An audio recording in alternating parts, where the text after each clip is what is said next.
capital city of Akwa Ibom State. Let's take a look at the headlines. President Tinubu seeks UN support in fight against terrorism. NLC declares two-day warning strike from Tuesday, September 5 over effective subsidy removal. Plus, former Thai Prime Minister Thein Sein's prison sentence reduced to 1 year. We will bring you details of these stories and more in a moment.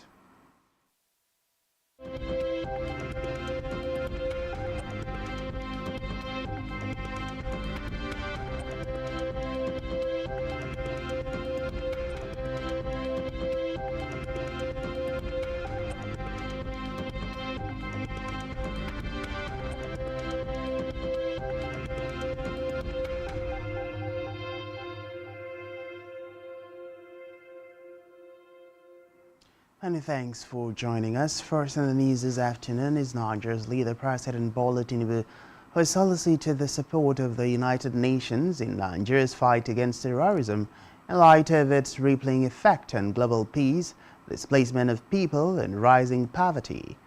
Tinubu made the appeal at an audience with the Under-Secretary General of the United Nations Office on Counter-Terrorism, Vladimir Voronskov, at the State House. The president noted that terrorism had consistently reversed the gains in development and increased instability in the families and communities. He said global peace and prosperity would demand the swift and comprehensive provisions of the right answers to the challenge posed by insurgencies in parts of the world. Meanwhile, President Bola Tinubu has emphasized his support for a robust public-private sector partnership to grow the economy, saying his administration's sustained, bold and coordinated reforms are anchored on a strong adherence to accountability and transparency. Speaking at an audience with members of the board and management of the Nigeria Economic Support Group, NESG, at the State House Abuja, the president reiterated his unequivocal resolve to fully implement the 8 priority reform areas under the renewed hope agenda within the next 3 years.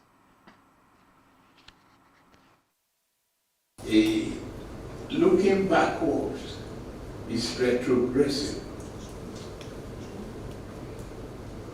for any reformer. Looking forward can give you on the lips that will propel you in the right direction. We need think tanks on agriculture. I don't see why Nigeria will be so blessed with greenery and good soil and not have a commodity exchange. I don't see why we have not been able to interrogate our real estate sector and I don't see how we have not used consumer credit to build purchasing power of our people and the capacity for the manufacturing sector. I don't see why extremely in need of thinkers and doers. And what you have to come about is teaching.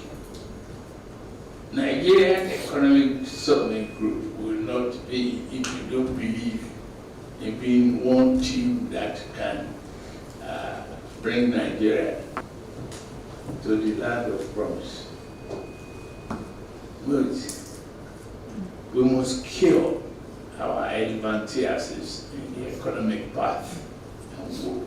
We must cure it. The chairman of NESG, Olani Yusuf, welcomed the economic reforms announced by the Tinubu administration, specifically with respect to fuel subsidy removal, foreign exchange rate harmonization, food security and palliatives to sub-national government.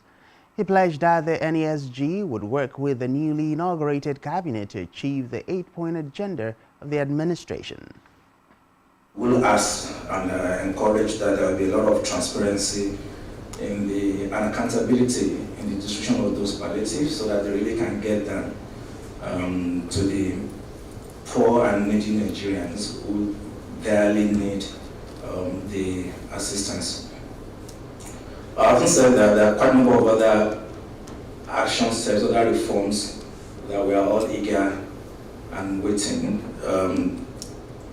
And we are glad again that the FEC, the Executive Cabinet, has now been inaugurated.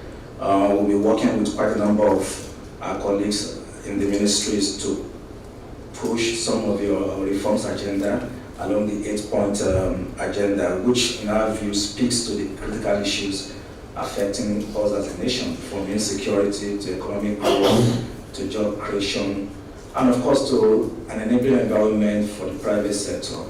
And the key metric that is required for private sector investment is macroeconomic stability. Of course, we include security in there, macroeconomic stability.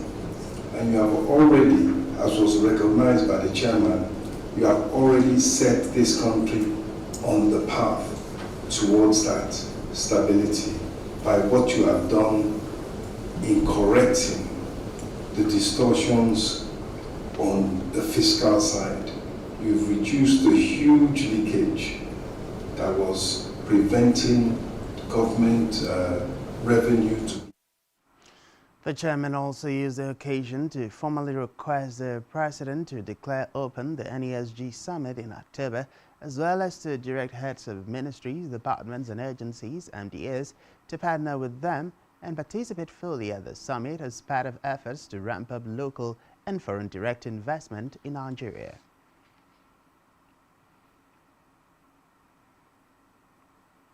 In the meantime, President Bola Tinubu has suggested that 9 months is enough for the Niger military junta to return the country to civilian rule after seizing power from President Mohamed Bazoum on July 26th.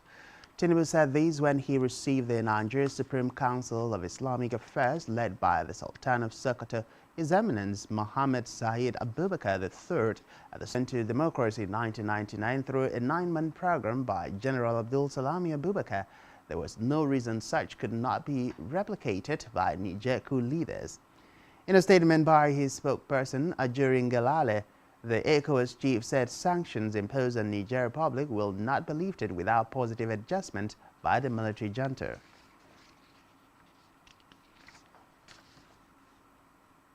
Away from that, the federal government, through the Ministry of Aviation and Space Development, has expressed its desire to maximize the generating capacity of the Federal Airport Authority of Nigeria, FAAN. The Minister of Aviation and Aerospace Development, Festus Keyamo, disclosed these during a recent visit to the Murtala Muhammad International Airport, Lagos. Keyamo, who spoke through the head president public relations of the ministry, Odutayo Lusheyi, stated that 60% of FAAN's revenue comes from Lagos, emphasizing the need to utilize the new terminal effectively. He added that the new terminal boasts 60 check-in points and has the capacity to handle a significant amount of air traffic.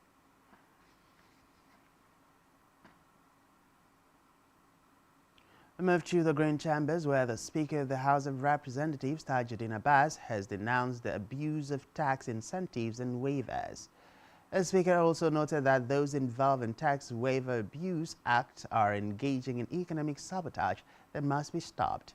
Abbas made this known during the inauguration of the ad hoc committee tasked with investigating allegations of tax incentive abuse, tax breaks and tax waivers by public institutions and companies benefiting from such incentives. The Speaker, represented by the Leader of the House, Julius Ihumure, conveyed that the House investigation aimed to curtail the economic sabotage and ensure transparency, accountability and fairness within the tax system.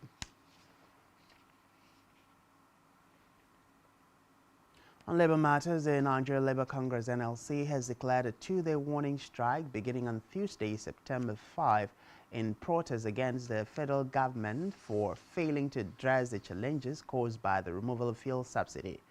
Recall that the NLC, TUC and their affiliate unions on August 2nd protested in the Federal Capital Territory FCT in several states, including Lagos, Abia, Plateau, Kaduna, Kano, Rivers, Zamfara, Katsina, Cross River, Ebonyi, Enugu, Kwara, Ogun, Imo, Ondo, and Edo over anti-people policies of the present administration.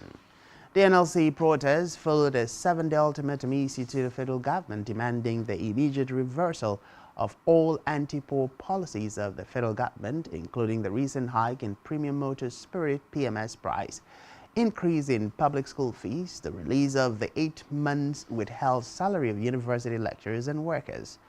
The union also demanded an upward review of the minimum wage from 30,000 naira to 200,000 naira, saying that since the president's subsidy is gone in the inauguration speech of May 29, 2023, the peace of mind of Nigerians had gone.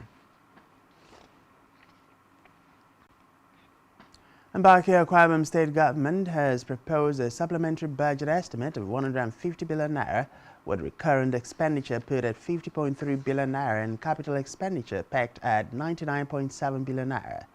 The State Commissioner of Information, Inyemebong, announced this when he briefed Government House correspondents shortly after the State Executive Council meeting held at the State Exco Chambers Government House, Uyo, and presided over by the State Governor, Pastor Moino. According to the Commissioner, the supplementary financial provision is presented by the State Commissioner for Finance, Dr. Linus Nkan, was premised on the need for the realignment of financial estimates with current realities, additional provisions for flood control and other statewide erosion control interventions, budgetary provisions for newly created ministries, budgetary provisions for the construction of model primary, secondary and technical schools, and the provision of resources for the activation of the lofty promises encapsulated in their RISE agenda.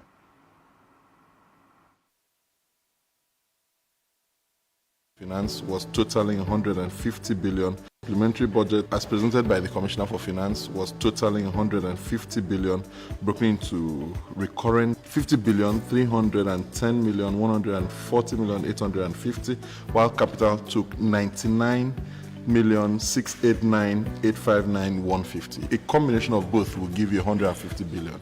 When the Commissioner for Finance presented that, ESCO accepted, deliberated on it, made some amendments that may affect that value, and asked the Commissioner to effect those amendments and thereafter bring to His Excellency the Governor's attention and forward them to the House of Assembly. Supplement.